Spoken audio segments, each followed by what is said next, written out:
Let's get to our predictions here.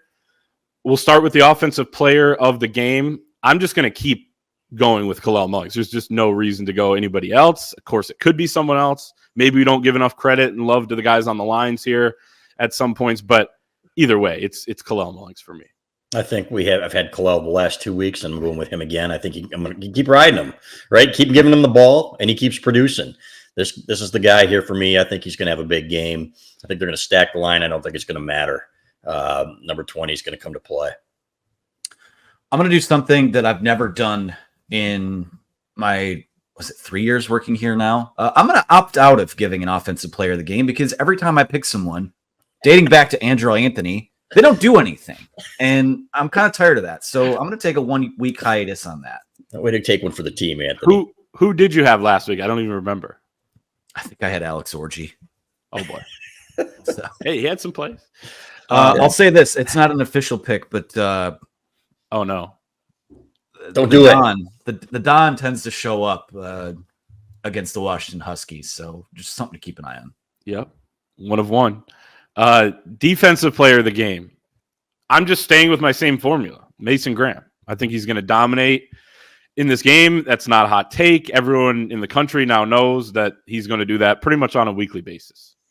Yeah, and I think he's the best defensive tackle I've ever seen at Michigan. Period. End of story. And that's the truth. That is not hyperbole. This is the absolute truth. And I think he's going to have another one. I think they're going to give him some added attention. That's going to open some things up for Kenneth Grant too. But Mason Graham is the guy. I thought Derek Moore played really well last week. Has been consistent. The sack number, he finally got one last week. Derek Moore shows back up. Josiah Stewart seems like he'll be back, but I think Derek Moore is in line for a bit of a heater here.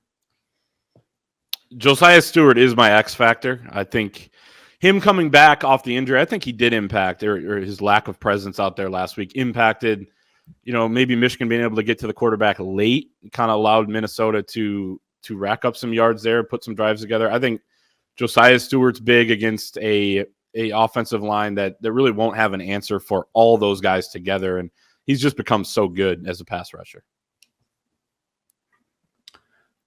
Yeah, I'm sorry. Oh, we're doing X factors now. I'm sorry. Yes. I'm stupid.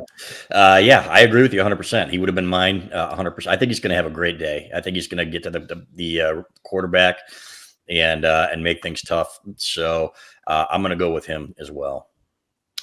X factor, I'm going to go with a guy we haven't really seen much of since the Texas game. Samaj Morgan, seemingly back this week. I think that he's going to have a big play in this game. Could be on special teams, right? Sharon Moore was talking on his radio show on Monday night. Hey, we like the block punt. We got to clean up some of the punt coverage stuff. We like Dominic Zavada. Tommy Doman's giving us more as a punter. He said next step for special teams, break a long return. That would go a long way. That would go a long way here on the road for Michigan. Samaj Morgan could be that guy in the punt return game. I like that pick, AB. Anthony, start us off with your final score. I'm afraid to go first here. Okay. Everything I talked about applies here before about first game on the road, unlocking, what you're going to be. And I get a similar vibe to this game that I did the Wisconsin game in 2021, only because it's a tough place to play, an opponent, they'll be ready to go, tough environment. You see the program on the front of the jersey and all that, but I really do think that Michigan has a chance to kind of impose its will and get itself I'll call it a signature win at this point in the season. Now, do I expect it to be 34-13? No.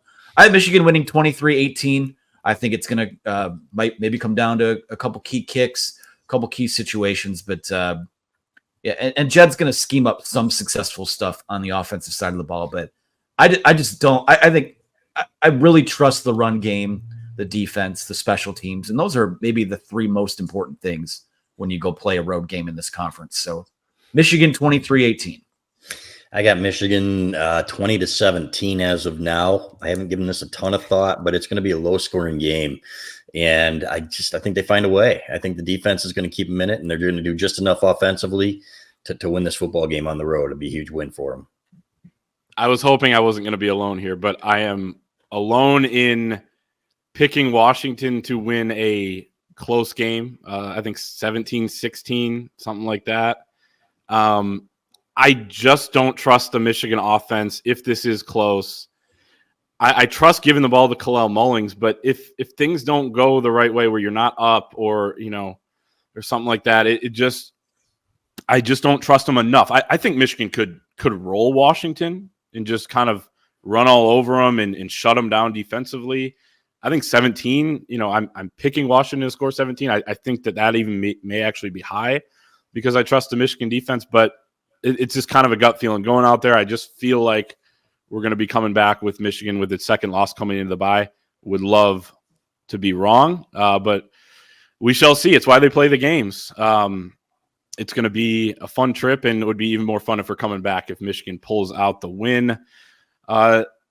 Some interesting Big Ten games this weekend outside of Michigan. Not a ton of really big-time matchups, but we'll move into No Man Knows the Future. We'll pick 4 games around just the Big Ten this week. Not as many interesting games nationally, but we have to start out west on Friday night. Hell, maybe we'll even make it over to this game after Petoskey's. Probably not. I don't know how far Eugene actually is. But Michigan State at Oregon. Oregon, 24-point favorite over under 52.5, 9 p.m. on Fox. I love this for a Friday night. We'll be watching, I'm sure, somewhere. I got Oregon covering here. I think it's a really tough spot for Michigan State coming off of a moral victory against Ohio State, keeping it within 31. But to go all the way out there on a short week is tough. It is. And, I think this is a well-coached football team, Michigan State. I think they're going to turn the ball over like crazy again. I think Oregon in that environment. I will say this, Michigan State went to Boston College and easily could have won that game in a tough environment. So I think Michigan State stays within 24, but I like Oregon to win. I think Oregon, I think it's going to be ugly. I wouldn't be surprised if this spread was covered by halftime. You see them kind of empty out the bench sometime in the third quarter. This month of October for Michigan State is brutal. And Ohio State, Oregon back-to-back, you got to go out there in a short week. That's just, I'm not going to sit here and play the world's smallest violin for them, but that's a tough draw from the Big Ten. I think it gets ugly out there. The schedules look tougher when you're the bad team and you have to play good teams. The schedule looks tougher, right? Like it's just the way it is, right? You have at least one less, bad team you can play if you're the bad team. But Iowa at Ohio State 20.5-point favorite over under 44.5. This is 3:30 on CBS. It just feels like a lot of points for Iowa. They're going to muck it up. Stay inside 20.5. I think Ohio State covers. I think Iowa's going to have a hard time scoring, frankly, in this game with that offense. So hot take. I'll take 24-0. No, I think they cover though. I'm going to go with Ohio State here. I just, it's going to be ugly there too. Cade can beat Ohio State, but not with this team. Rutgers at Nebraska. The next one, Nebraska 6.5-point favorite over under 40.5, 4 p.m. on Fox Sports 1. These are two teams that have really covered all but one game, I think, each. They've won a lot of people a lot of money. Someone is going to not win money if you bet on one of these teams here. I'm going to go with Rutgers. I'm just feeling the underdog in this one at Nebraska. We'll see what Nebraska really is against Greg Schiano's team. What did producer Megan tell you about this game before you went on air? I did not consult her on this one. Yeah.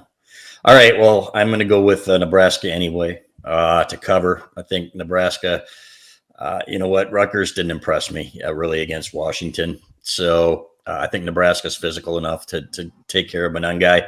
I think they're going to win by a couple scores here. I'll take Rutgers to cover. I think Nebraska will win, though.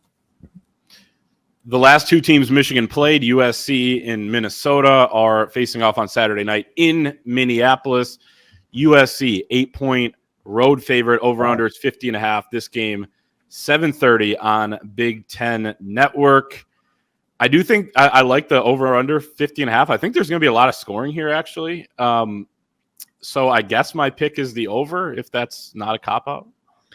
It's kind of a cop-out. It definitely is. Give me Minnesota. Give me Minnesota. All right, I'm going to take USC to cover, and I don't think row the boat, guys. I think USC is going to put up a lot of points on this team. Yeah, I'll go with USC reluctantly. That's 2 kind of cross-country flights there in 3 weeks. But I thought what I saw in the second half against Wisconsin and what we saw in the second half at Michigan, I think that USC is tougher than it was last year. And I think that will help them as they get into the meat and potatoes of conference play.